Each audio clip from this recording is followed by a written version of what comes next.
So it's an honor to be here once again with everybody. Like I said, I see some familiar faces and new faces. Before we get started, I wanted to share a few details about me as the host and the creator of this presentation in case we have anyone that's new. So like Dr. Lambert said, my name is Heather White. I'm a former Montessori classroom teacher, administrator, and in-home Montessori caregiver with more than a decade, nearly 15 years of experience now. I work as an educational consultant now, also an instructional guide for adult learners who are working to receive their Montessori certification through the Center for Guided Montessori Studies. And I'm also a blog writer and content creator for a few organizations like the American Montessori Society, Guide and Grow, and Miro's Toys. I hold certifications from AMS, the American Montessori Society, in the 3 to 6 and 6 to 9 age groups. I have a master's in education with a concentration in Montessori studies and an education specialist degree in school psychology. I'm also a nationally certified school psychologist. So let's take a look at some of the topics we will cover during our session today. We're going to start with defining what positive discipline is. Like Dr. Lambert said, there are a lot of thoughts on this topic. So let's clarify that first.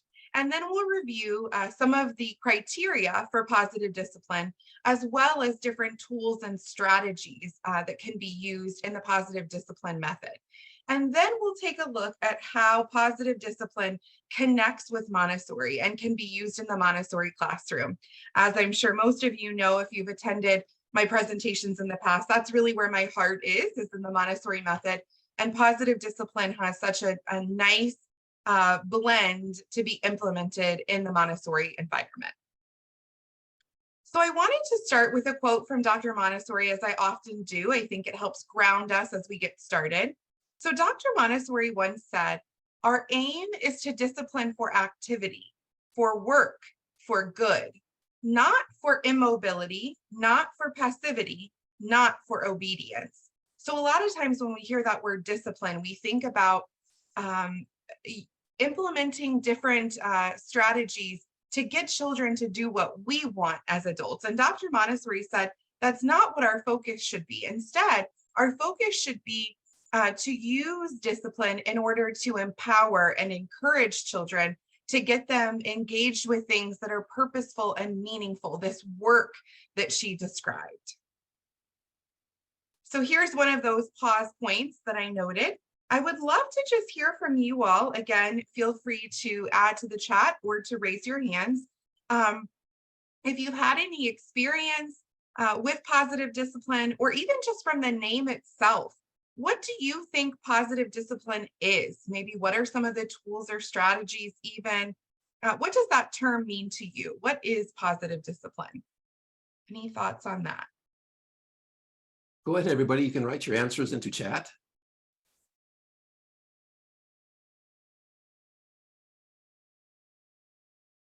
You know, sometimes it takes just a minute to type if you're in chat.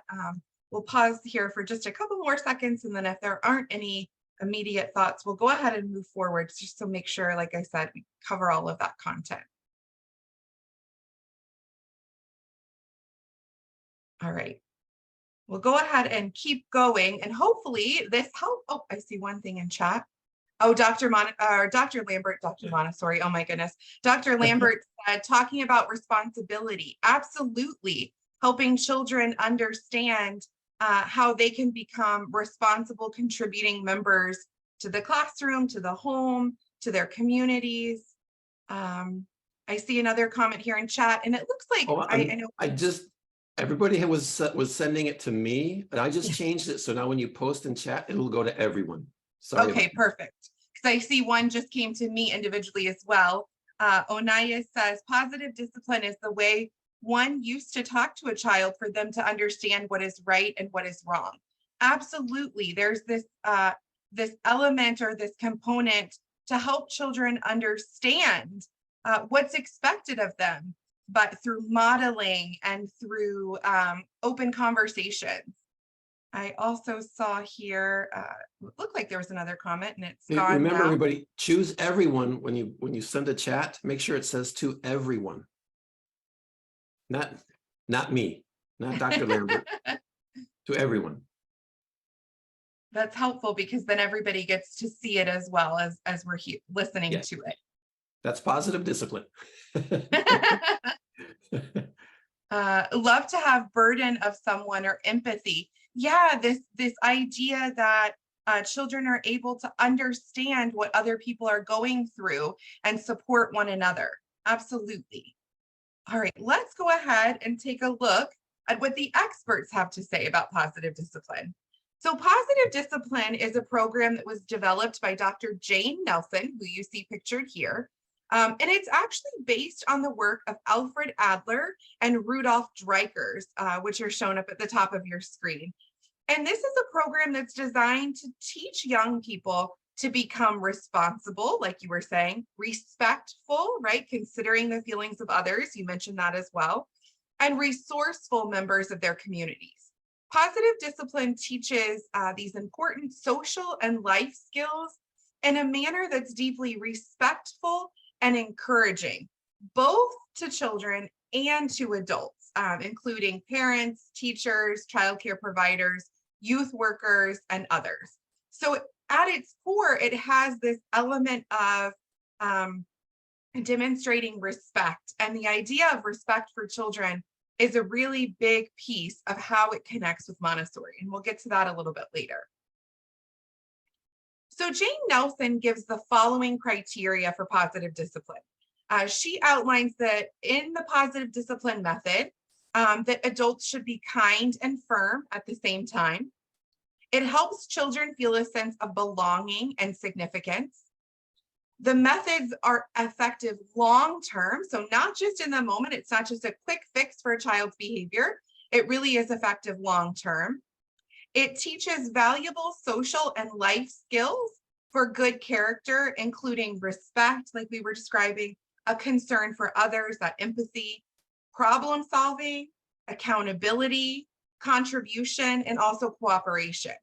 And finally, the methods invite children to discover how capable they are and to use that personal power that they're able to discover in really constructive ways.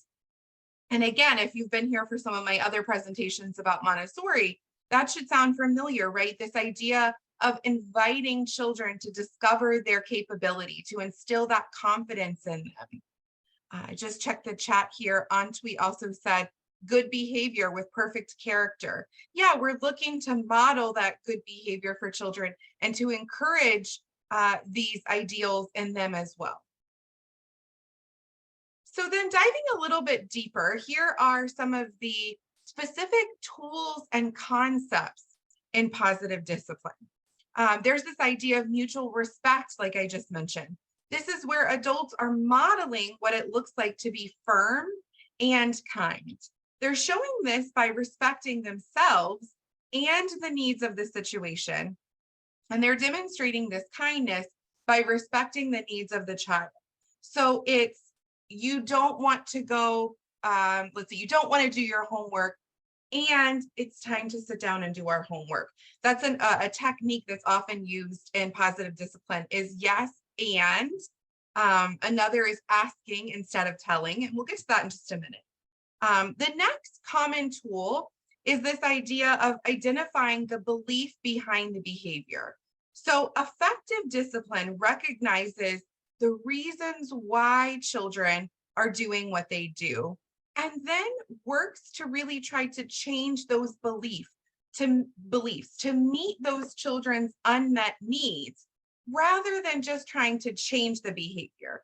So if you think about it like medicine, right? Instead of just giving someone a medicine to get rid of the symptoms, we're really looking inward to try to figure out what the cause is of what we're seeing on the outside, so that we really get to the root of what's going on. We're meeting that child's needs, and we're really changing these beliefs that they have that are a mistaken belief is what they're often referred to in positive discipline. The next tool there is effective communication and problem-solving skills. This is positive discipline is a teaching tool. It's not permissive, right? It's not the idea that children can do whatever they want, but it's also not punitive. It's not focused on implementing consequences for behavior. It also focuses on solutions instead of punishment and encouragement instead of praise. In previous conversations, we've talked about this idea of praise and encouragement, that we want children to develop this intrinsic motivation, to have this inner drive to succeed. And so when we're using encouragement instead of praising them, that praising is what's going to lead to extrinsic motivation. They're going to look to us for that reinforcement, where encouragement gives them this, it kind of focuses on what you see, right? Giving them feedback about what they're doing. And that's what helps encourage that sense of intrinsic motivation. And then finally, this idea of encouragement, like I was saying, you're focusing on what you're seeing. It's noticing the child's effort and the way they're improving, not just their moments of success. And this really helps them build long-term self-esteem and this sense of empowerment. Like I was saying, it really is a long-term strategy rather than changing that behavior just in the moment. All right, so now that we've had just a few minutes to go over some of the basics of positive discipline, I'd love to pause for just a second. And again, to hear from you all, either in chat or by raising your hand, about how and why you think that these ideas of positive discipline might organically fit in to the Montessori philosophy and pedagogy. And I've kind of mentioned a few of these little tidbits here. So whether you're familiar personally with implementing Montessori, or if you've been to some previous sessions, or either from those nuggets that I just gave, I'd love to hear what you feel like the connections are, or how these two practices of positive discipline and Montessori can be used simultaneously, or how they meld together. Any thoughts on that?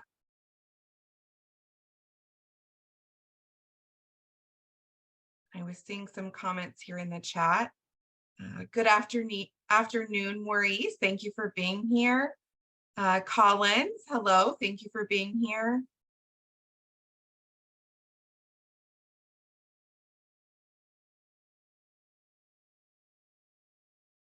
Again, feel free to raise your hand or to pop those responses into chat. We're looking at trying to identify how positive discipline aligns with Montessori, how these techniques might be able to be implemented in a Montessori home or classroom, or even some of the principles of Montessori that we've talked about, respecting the child, freedom within limits, how these things connect to some of these positive discipline tools and strategies we've noted. Give everybody just a couple more seconds to see if anybody has any thoughts.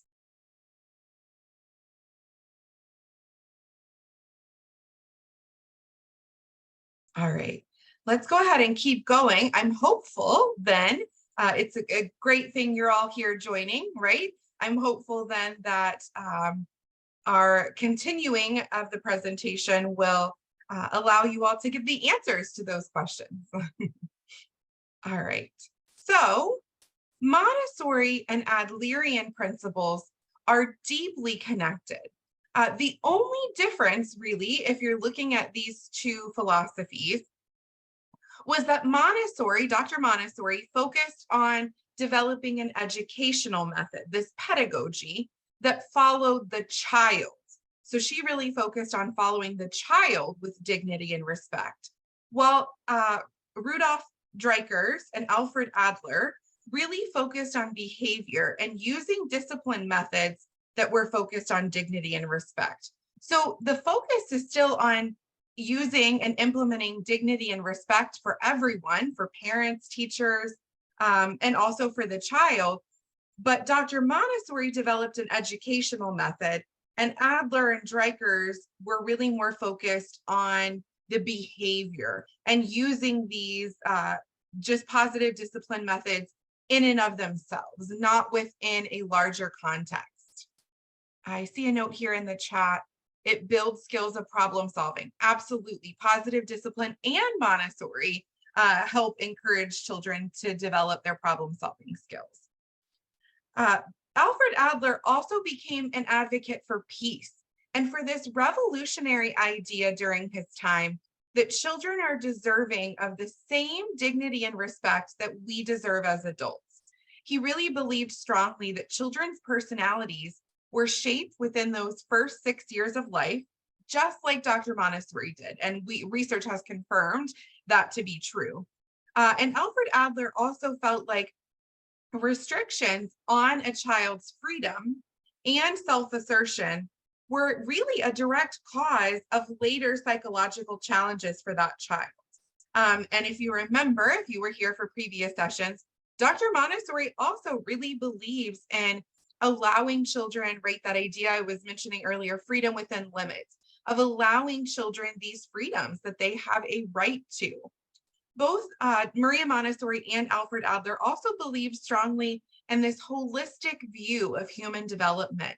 They considered cognitive and social factors rather than just physical characteristics that could be viewed externally. They both also promoted this need for mutual respect, cooperation, and also social responsibility. They felt like these were really foundational elements of overall human development. They both believed that people become who they are based on the decisions that they make, and that a child's environment really influences those decisions and can really support a child for optimal development.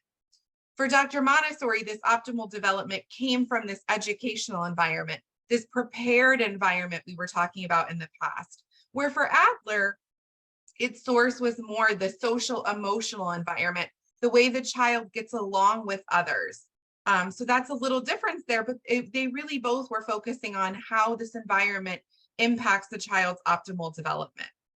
They both saw each person as a unique individual and as an inseparable part of a greater whole, including their family, their community, their planet, their universe even. They both talked about this interconnectedness. And they both observed that children's behavior is goal-oriented. Alfred Adler believes that the social goal of human beings is to belong and to feel significance within their family and within their social group. And Dr. Montessori really focused on the belief that children want to be engaged in meaningful, purposeful work. In 1977, then, the Montessori educator Chip DiLorenzo took one of Jane Nelson's workshops, and they stayed in touch. We kind of this connection here between Montessori and how it developed into what we have today, the positive discipline in the Montessori classroom. Chip took one of Jane Nelson's workshops and they stayed in touch. And then in 2015, they started working on the book, Positive Discipline in the Montessori Classroom, which has a lot of connections between what we're talking about today. That's kind of the basis of this presentation, is that wonderful book. Let me just check the chat here and see if we've missed anything. Welcome, everyone. Thank you for being here. Let's see. Problem solving is one of the positive discipline techniques. Yes. Montessori is absolutely a great way to try and teach a child manners of addressing fellow colleagues and others. Absolutely. Those grace and courtesy principles. And that connects to that Adlerian idea that positive discipline is based on, of how you connect that social emotional environment. Hello, hello. I see lots of hellos. It teaches one way to instill kindness. Would you please explain more on effective communication and problem solving? How do we apply it to children? In other words, this is one of the leadership skills managers should apply at workplace. For example, how can we communicate with children when fighting in the class, and how do you let them know fighting is a problem that needs a solution? That's actually what we're just about to get into. So let's go ahead and keep moving forward. And if your question isn't fully answered, Onias, please let me know once we get to the end. Okay, so positive discipline upholds this main belief that a child's misbehavior, or what we as adults view as misbehavior, is really nothing more than a child's lack of understanding on how to find belonging and significance, or a lack of social skills, right? Going back to what we were discussing about those grace and courtesy lessons that are taught in the Montessori classroom. So positive discipline and Montessori both believe that children should be taught social skills directly and also see these social skills modeled by others, especially adults. This happens really organically, like I was saying, in a Montessori classroom. There are explicit grace and courtesy lessons, there's role playing. And the idea is that when children feel supported and encouraged in their environment and know that they belong and feel that significance, they'll thrive. And with guidance, they'll discover really, truly how capable they are. They take the interests of others and they treat them then with kindness and respect and develop this sense of responsibility towards themselves, towards others, and towards their community as a whole. However, when children feel discouraged, they might begin misbehaving because they have this mistaken belief about how it is they should go about developing this sense of belonging and significance. As Rudolf Dreikurs observed children, he identified that there were 4 mistaken goals that children adopt when they're feeling discouraged. These are those 4 mistaken beliefs as well. The first mistaken goal is undue attention. So this is what's here in front of you is called the mistaken goal chart. This is absolute gold. There are multiple versions of it for children ages 0 to 3 specifically. There's one for children who are neurodivergent. This one in particular I really like because the focus in column 1 is how we feel as the adults. And as you'll see in just a minute when I explain this, that really is where we should start. We should focus on how we're feeling, and that will help us identify what the child's mistaken goal is and what their mistaken belief behind the behavior is. So that first one there is the mistaken goal of undue attention. And this is the idea where children are seeking to keep others busy with them or to get this special service. They're not feeling like they're getting the attention that they need. So they're doing other things in order to get that attention. This might be the child who's running through the classroom, who's, hitting someone just because every time they do, you engage with them. And the mistaken belief there is I count or I belong only when I'm being noticed or getting special service, or I'm important only when I'm keeping you busy with me. And as an adult, you would often feel annoyed, irritated, worried, or guilty in this situation. You might be reminding the child constantly, coaxing them to stop doing whatever they're doing to get your attention, and doing things for the child. So I won't go through all the columns here, but it also outlines how the child responds when you are reacting in that way. Also, how we contribute to the behavior, what the coded message is. This child really wants us to notice them and involve them usefully. And then there finally are some proactive and empowering responses, things you could do differently or things you could say differently to really make sure that child understands that you notice them and that you see them, that they don't need to do these other behaviors that are disruptive or distracting in order to get your attention, in order to feel that belonging and significance. So the second there is misguided power. This child feels like they need to be the boss or to be in control. As the adult, you might feel angry or challenged or threatened by this child, or maybe even defeated. You might fight back with them, give in. You might be thinking, you can't get away with that, or I'm going to make you do this. The third mistaken goal is revenge. This child really wants to get even. because they feel like they don't belong and that hurts them. So they want to hurt others in turn. They want you to feel what they're feeling. As the adults, you might feel hurt by this child, disappointed in them. You might be in a state of disbelief or disgust. And as the adult, you often might retaliate or try to get even again with the child or think, how could you be doing this to me? You're taking what they're doing really personally. You're taking those acts really personally. And finally, the fourth mistaken goal is assumed inadequacy. And that's where the child just wants to give up and be left alone. They have this idea that they don't believe that they can belong. So they're not even going to try to convince others to believe in them or to expect anything of them. They feel helpless and unable to do things or think they won't be able to do it right. And as the adult, you might respond to this child with feelings of hopelessness yourself, helplessness. You might feel inadequate in supporting this child, or even feel a sense of despair. You might give up. You might start over helping this child. You feel bad for them. You might start doing things for them, or even showing a lack of faith in the child. Even if you're not expressing it verbally, if you're doing something for a child, it's sending this nonverbal message that you don't believe they can do it for themselves. So the idea behind this entire chart is that children are unaware of the belief behind their behavior. So when they behave, they're speaking in code. That's what these coded messages in column 7 are.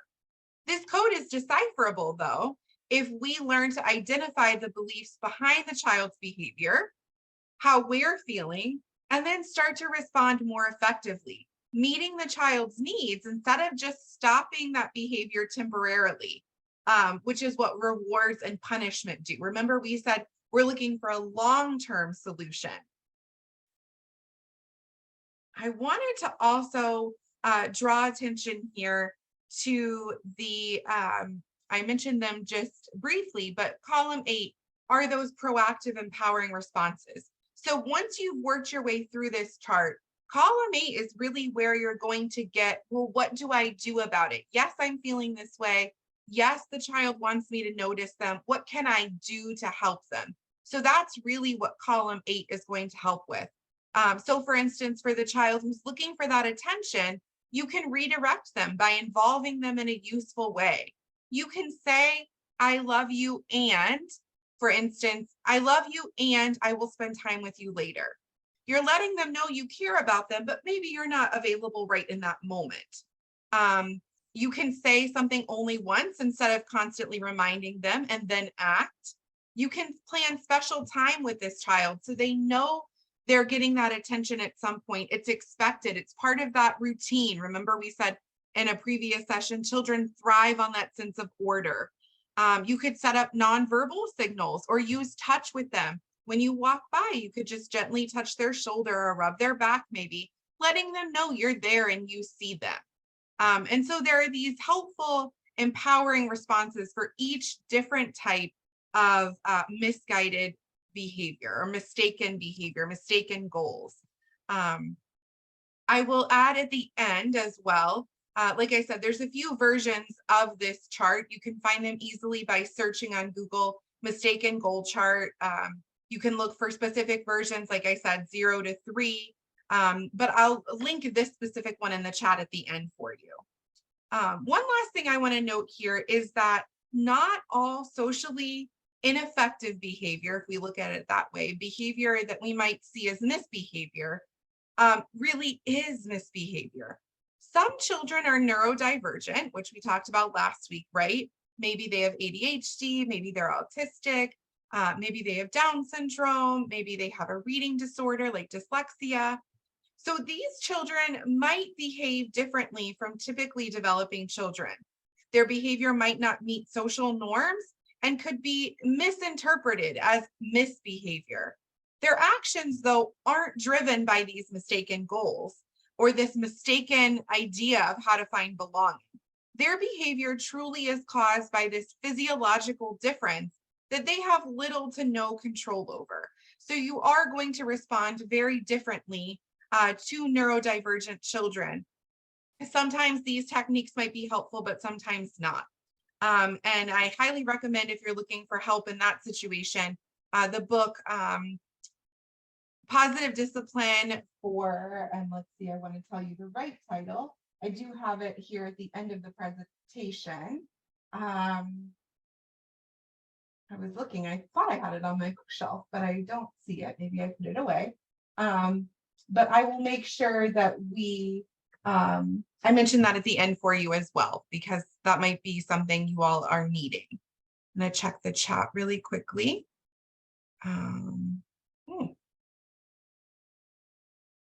Normally, children are imitators than listeners. If we can demonstrate kindness, they'll apply it. Absolutely, that modeling. As a teacher from Senegal in my classrooms, I first, at the beginning of the school year, tell my students what I expect them to do. Right, so you're telling them very clearly what the expectations are. That's very helpful. I'm a leader in charge of children. Your lessons are very helpful. Thank you, I'm glad you're here. My contribution is positive discipline is an approach to parenting that focuses on teaching children appropriate behavior while fostering a strong parent-child relationship. Problem solving is an essential aspect. You can implement it by identifying the problem, communicating, listening actively to your child, setting clear expectations, collaborating, evaluating and choosing a solution, then implementing it, monitoring the progress of that implemented solution, using positive reinforcement, modeling the behavior. And you're right, positive discipline does emphasize mutual respect and understanding. Vincent from Cameroon. Do we spare a child for wrongdoings and the child becomes addicted to the status quo and a bad child in the future? Most of children fight with their parents. Yep, we're going to get to that. I'm going to jump into these techniques. How can we best help the most indisciplined student? Yep, so these are the techniques that the last question was about. A disciplinary action. All right, so let's keep going and see if these specific strategies help answer some of your questions. So the first idea is connection before correction. So we won't have time to cover all of the principles of positive discipline that are implemented specifically in the Montessori classroom as well, but I wanted to highlight a few important ones. So the fundamental idea here behind connection before correction is that children are more open to correction when they feel safe. They feel that sense of security and belonging. They trust that adults are on their side. The rule here is relationships first. This doesn't mean that we should be permissive in the name of building relationships. So that question about wrongdoing, right? It doesn't mean we should just let children do things that are disruptive, distracting, damaging, destructive, because permissiveness actually erodes a sense of trust. In positive discipline, there's a focus on kind and firm practices. We want to show kindness and firmness because this empowers us as adults to respond to a child's misbehavior effectively while also simultaneously building those strong, trusting relationships. So some intentional practices that help build this sense of connection are involving children in routines and ground rules, like one of the participants was saying earlier. Invite the child to help you problem solve. Invite the child to help you to discuss what the ground rules for the classroom should be in the beginning of the year.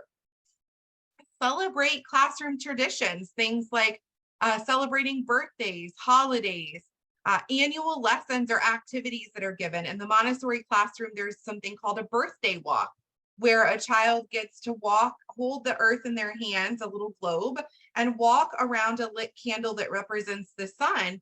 And they walk around 1 year, or walk around one time for each year of their life. So if the child's 4 years old, they would walk around 4 times while either the child or the teacher shares something special about that child, things they've done each year of their life. Sometimes they make a timeline of their life with pictures of important moments. So really celebrate those things, because those are signs for children that help to see themselves as something bigger. In Montessori classrooms, we have these 3-year cycles, right? The multi-age classrooms that really help us develop these strong traditions that children really, and their families even, remember for years to come. That really builds that sense of trust. And I know we talked about the importance of a multi-age classroom in previous sessions as well.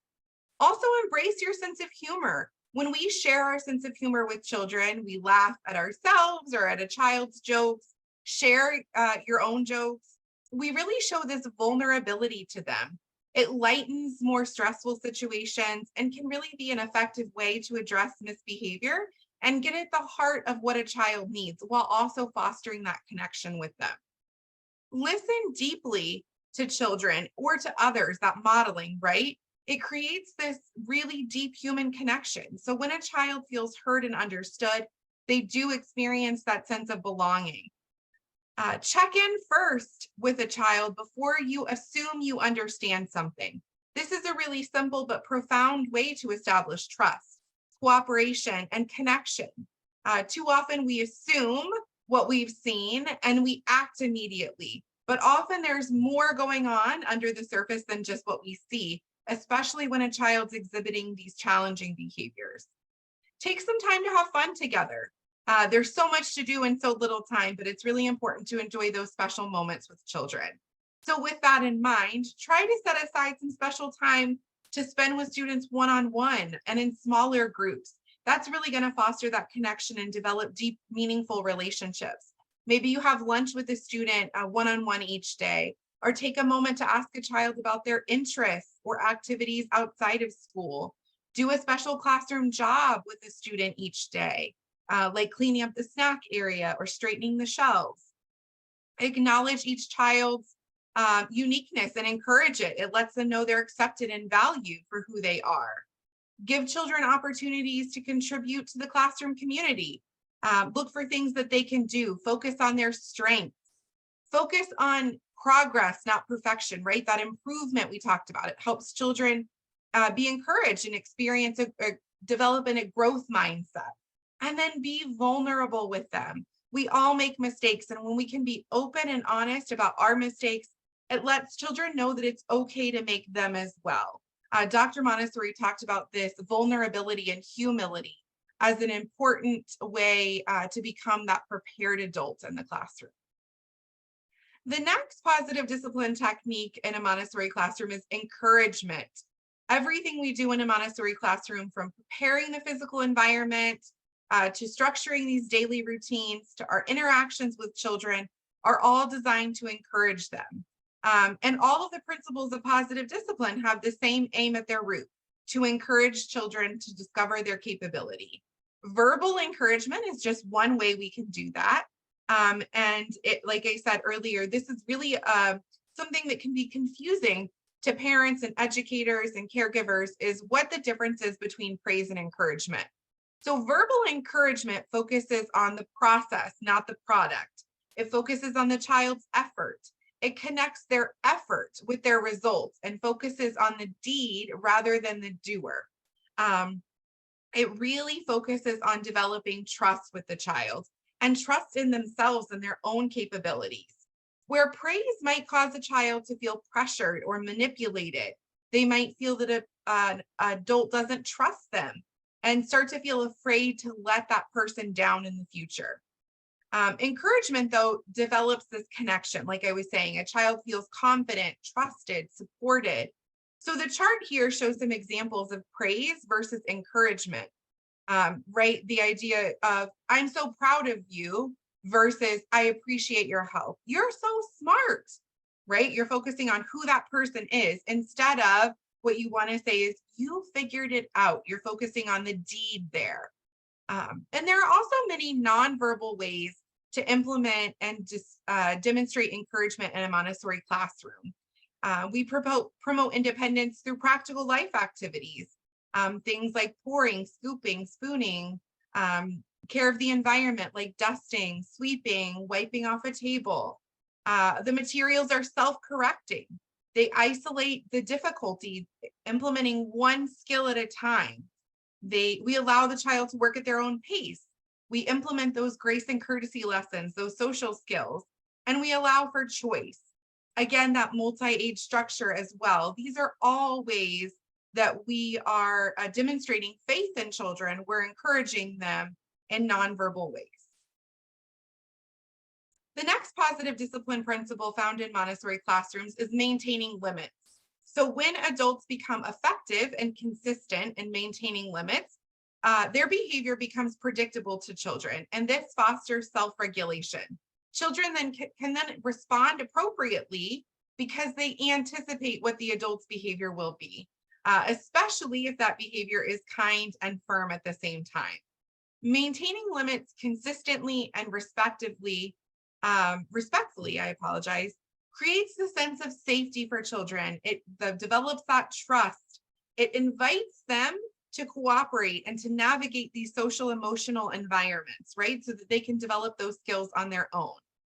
It's important first and foremost with maintaining limits to know that it's most effective if students are involved, like we were describing.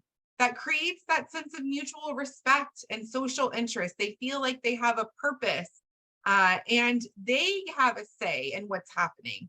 And then when it's time to maintain a limit, to let them know when they aren't doing something they agreed to, then the student's more cooperative because they helped set them. They had a say.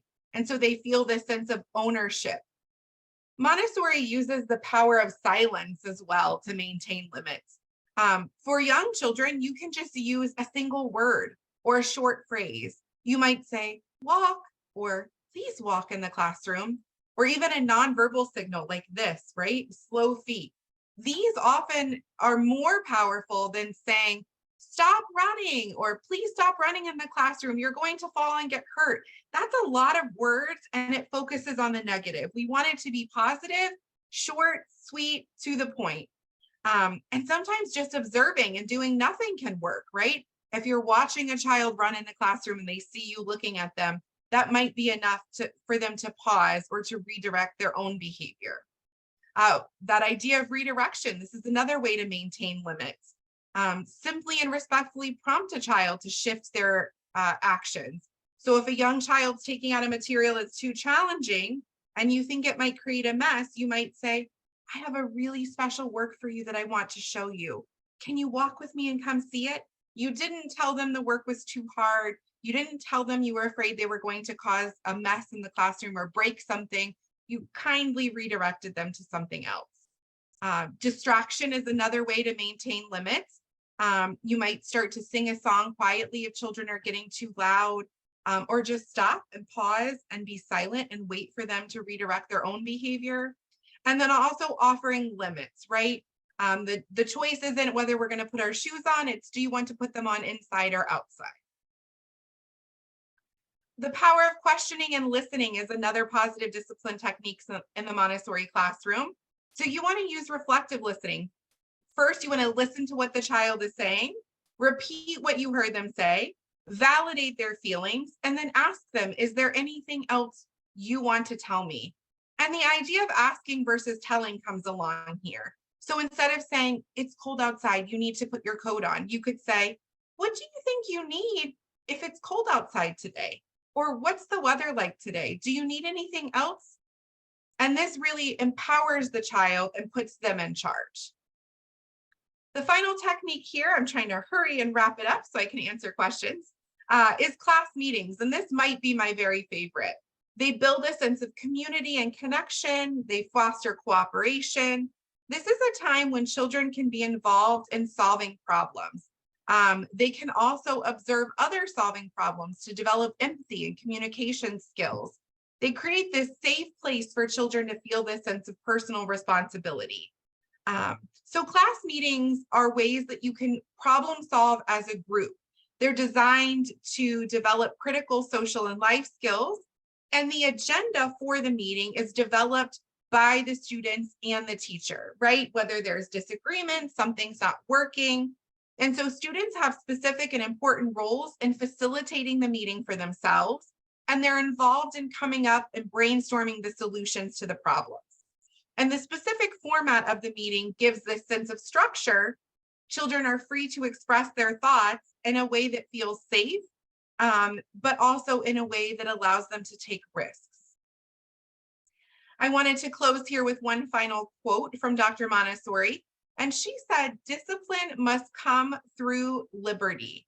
I think this really encapsulates the Montessori idea of freedom within limits, that when we give children respect and responsibility, they feel capable, confident, safe, and they develop this inner discipline and this inner sense of accomplishment that's not only good for themselves, but for the greater good of their classroom and their community.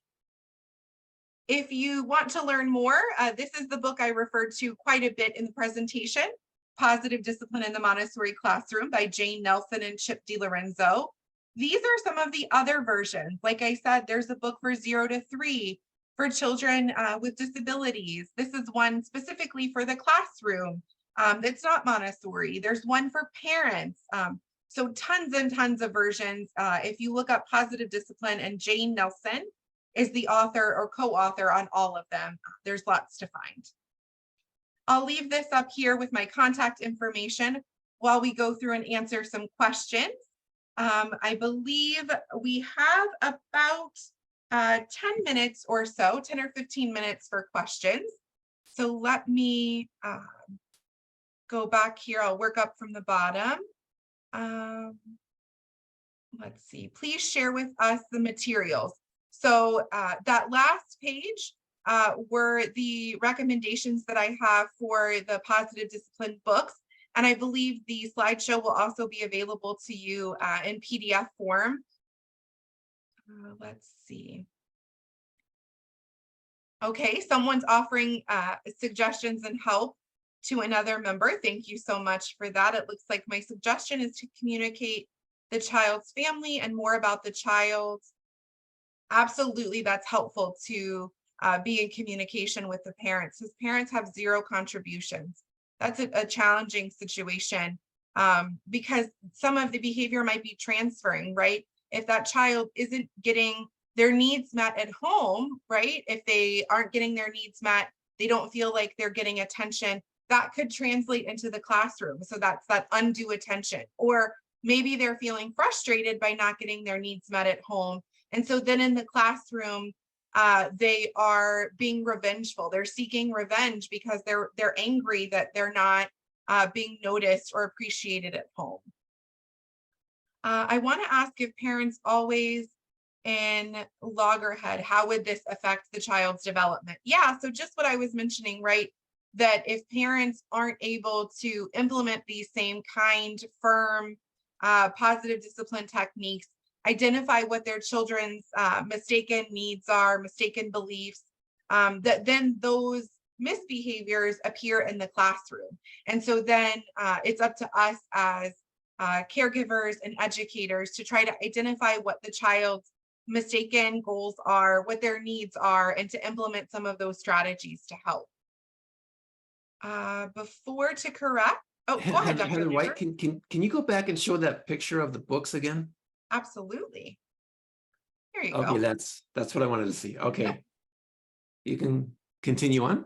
Yeah, let's see, I see here, before to correct, we have to connect first. Oh, we have to be correct first.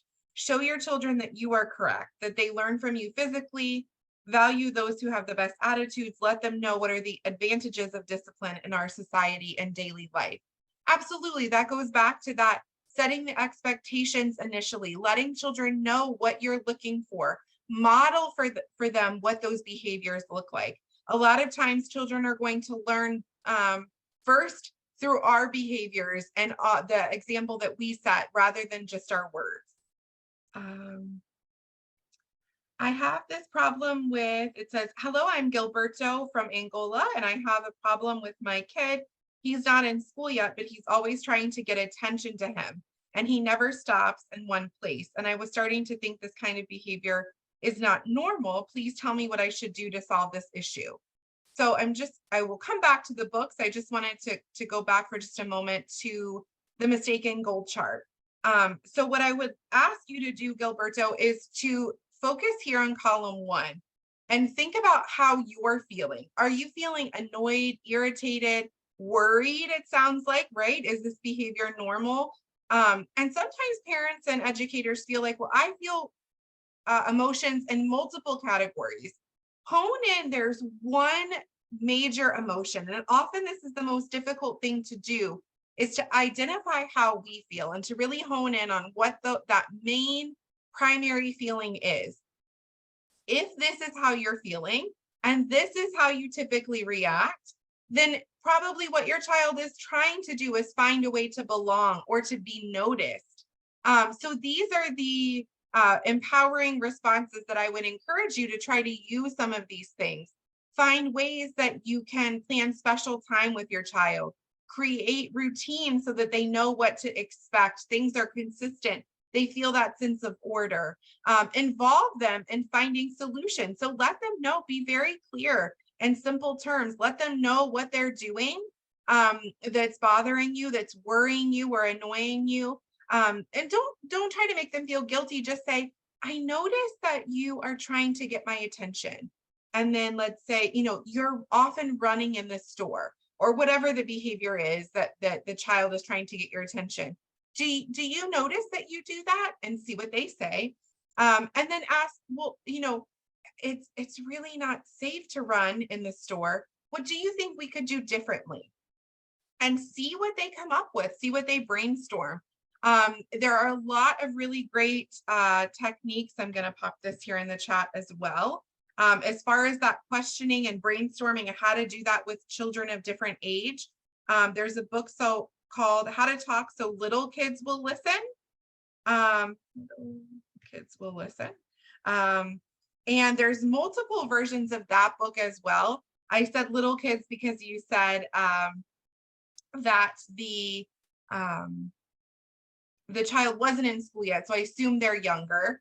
If they are in school, there's another version for older children, How to Talk So Kids Will Listen and Listen So Kids Will Talk.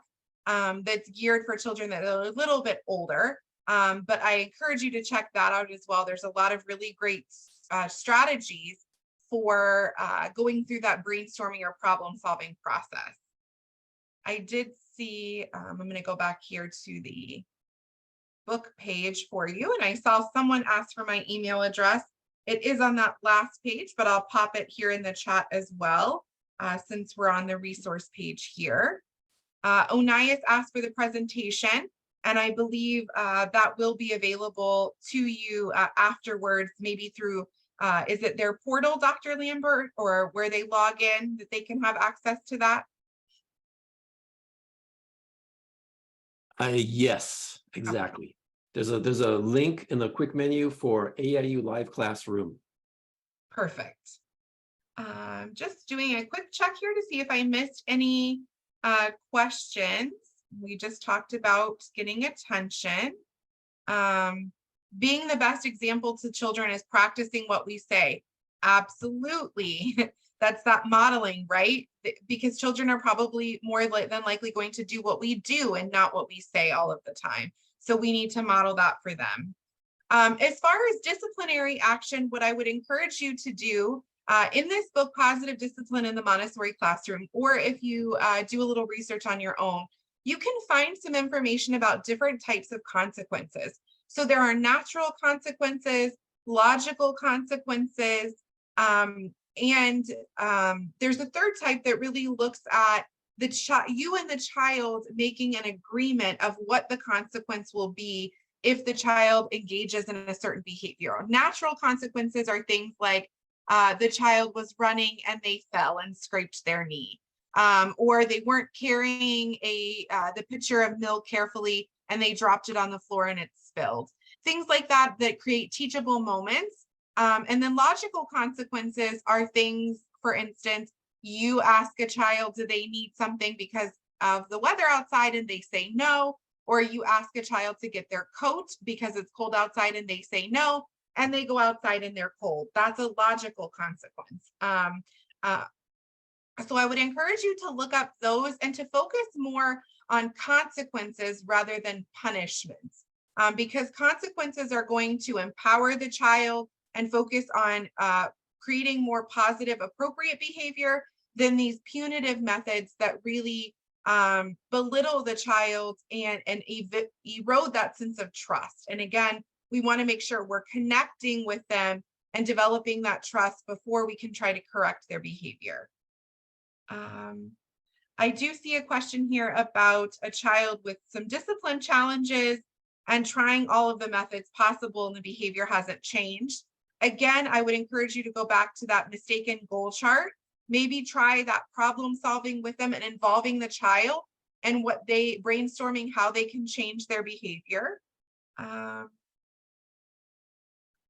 And then again, a question here about sparing a child from wrongdoings, and kind of having them continue these behaviors, bad behaviors into the future. So it's not necessarily that we want to continue to let them get away with things that are not appropriate. Instead, what it is trying to figure out what the child's needs are underlying that behavior, underlying that wrongdoing, and to meet that need so that the behavior diminishes. So again, I would encourage you to go back to that mistaken goal chart, figure out what the child's needs are, and start from there. I believe I have gone through all of the questions here. I see one new comment in chat. So, Dr. Lambert, I think we got them all, unless anyone else has a question that they want to pop into chat or raise their hand for. I'm looking to see if there's anything more.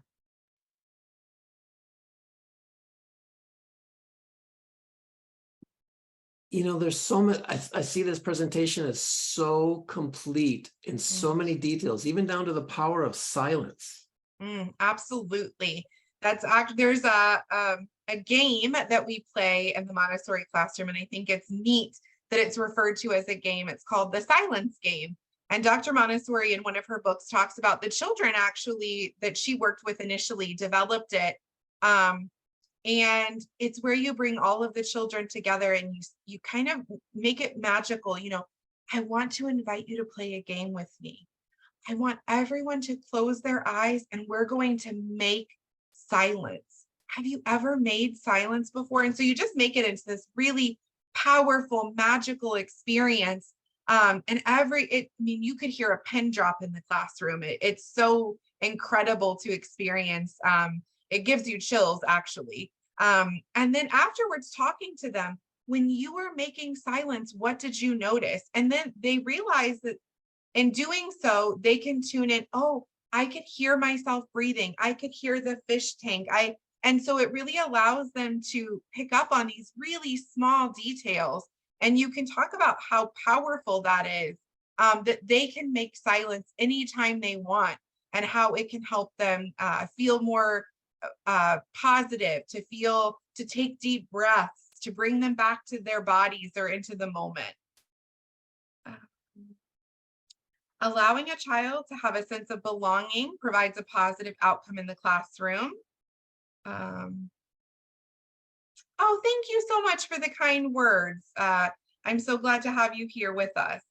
How do we get around this? We are not allowed to touch learners on their back or shoulders. Yeah, that is definitely something that happens in a lot of classrooms, right? As we've gotten into certain challenges in our society. So I would focus on using those nonverbal signals, maybe with your hands. Maybe you come up, instead of just a gentle touch on the back, maybe it's a thumbs up that you're able to give a child that lets them know that you see them, that you're connecting with them. Maybe it's just a smile or a wink. Talking to the child about what is most meaningful or will be most helpful to that child specifically, it would be the best way to approach it so that you make sure you're meeting their needs.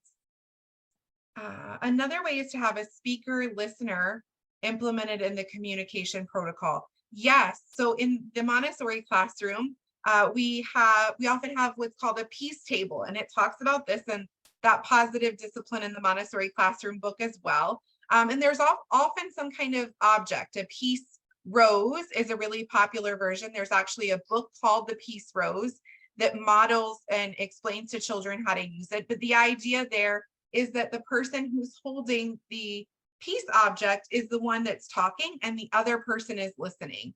And then they pass the object back and forth. That might be a helpful way as far as like the reinforcement we were talking about, not being able to touch learners.